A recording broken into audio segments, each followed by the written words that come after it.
In lesson 5, we are going to bisect angles and line segments. And we are going to use the compass. Take out your compass. It's that instrument there. Insert the pencil into the lock. Insert your pencil into the lock. Then you tighten the screw. You tighten the screw to secure your pencil. Right. So we use a compass to bisect or divide into two equally parts an angle. And we use the compass. It holds a pencil on the one side. You can see there it holds a pencil on the one side and there's a pointer on the other side. Now you can adjust the distance between the pencil and the pointer. And we use this instrument to draw circles, arcs and angles. Now before we start with the steps, I want you to draw your own angle in your book. There and there. Label it A, B and C. You don't need to draw it the same like mine, 80 degrees, just any size, because we just want to learn how to bisect an angle. Step 1. You place the sharp point of the compass on the vertex of an angle. The sharp point over here or over there. The sharp point on vertex B. In our example, point B, then you draw an arc across each arm. You draw an arc across each arm. That is step 1. Step 2. Then you place the compass on the point where the arc crosses an arm. It crosses over there and over there. In our example, BC or BA. Let us start with BA. We place it over here. Then we draw another arc. Right? Now keep the distance the same and place the compass on arc or on the arc of the other arm. In our example, it's BC. Right? So you have an arc first there, and then you have one over there and one over here. So these two arcs will now cross. So what do you have in front of you? You have something similar to this. An arc over here and an arc over there. One over there and another one that intercept.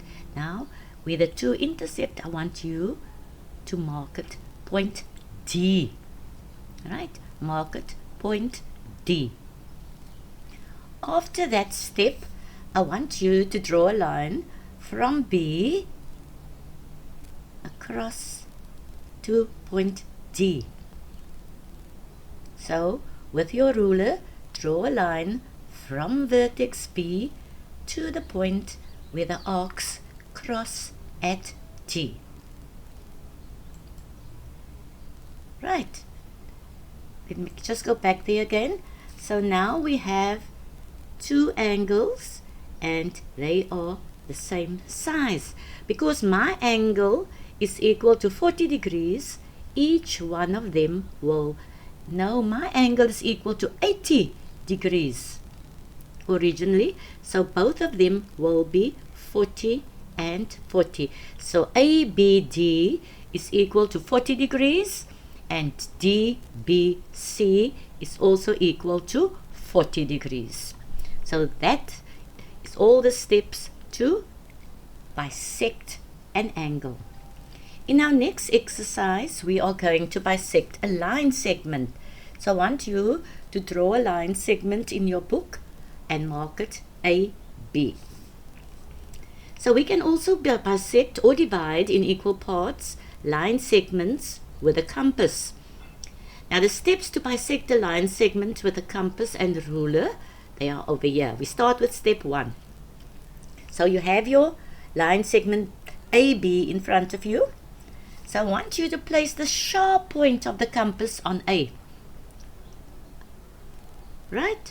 And draw an arc above and below. So you draw an arc over there and over there. Right.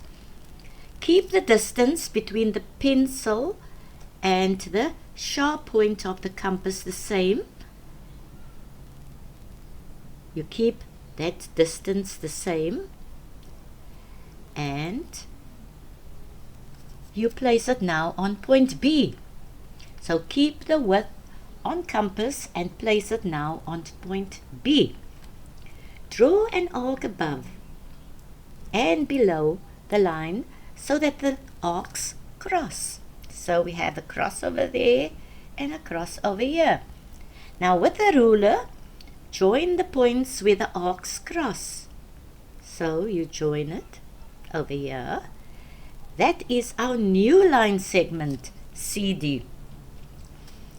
Right, so we have CD. CD divides line segment AB into two equal parts.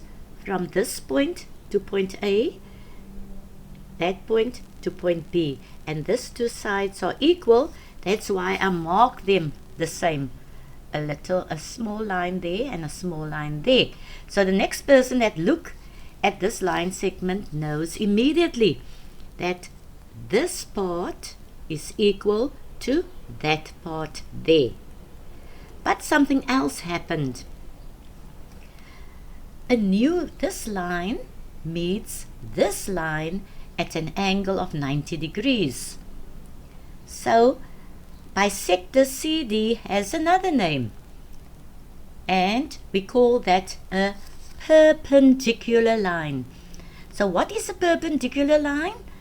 It is a line that meets another line at an angle of 90 degrees. So CD is the bisector of AB, and CD is perpendicular to AB. A perpendicular line is a line that meets another line at an angle of 90 degrees. So CD actually has two names. We call that a perpendicular bisector. Right? Perpendicular bisector. A perpendicular line is a line that meets another line at an angle of 90. A bisector divides a line into two equal parts. Now, if you followed my lessons from lesson 1 to 5, you will have no problems answering the questions of this revision over here. Number 1. Match the names in column A with the correct description in column B. Right? So you must know the definition now of all these names over here. What is a line segment? Two endpoints. What is an obtuse angle? An angle between 90 and 180. What is a vertex? When two line segments meet by a certain point, that point is the vertex. What is a reflex angle? It's an angle more than 180 but less than 360. A protractor, that is the instrument that we use to measure angles. Bisect means to half a line, to divide a line into two equal parts, and a perpendicular line is a line that meets another line at a 90-degree angle. So you will now match the names in column A with the correct description in column B. So your answer will be maybe A and 4 or A and 5, and that is how you do this. You can do it on your own. Remember, the answers will be on the last slide. Number 2. Determine if the following statements are true or false. Just write in a T or F in your book. we use a protractor to measure lines. Do you agree with that statement? An angle with point C as the vertex is labeled ABC. For that, you first draw your own little angle, label it, and see if that statement is true. An acute angle doubled is less than 180. Now we know an acute angle is less than 90 degrees. So if you double it, will your answer be less than 180 or more than 180? You must decide. A perpendicular bisector never intersects another line. Think about that one. A right angle doubled is always equal to 180. Is that true? You will decide. Now number 3, you draw an angle to fit each description on the page. So an acute angle, you draw your own acute angle and label it MNO. Then you draw an obtuse angle for me and label that Y, and a straight angle and call that PQR. For this one, we need our protractor and we need to know the rules how to measure an angle. Don't forget our rules. We did that in one of our lessons. Right? Remember, baseline on a side, baseline of protractor on one of the sides, center point on the vertex. And we always start from naught and we count until we get the next side. So you'll write in your book the measurement of COA, AOB, BOG, and COG. Write it down, and all 4 angles must add up to 360, right? Once you have that, you explain in your own words what you noticed about the sizes of the 4 angles. Once you have completed this exercise, you can look at the answers on the last page. Thank you. That's enough for the day.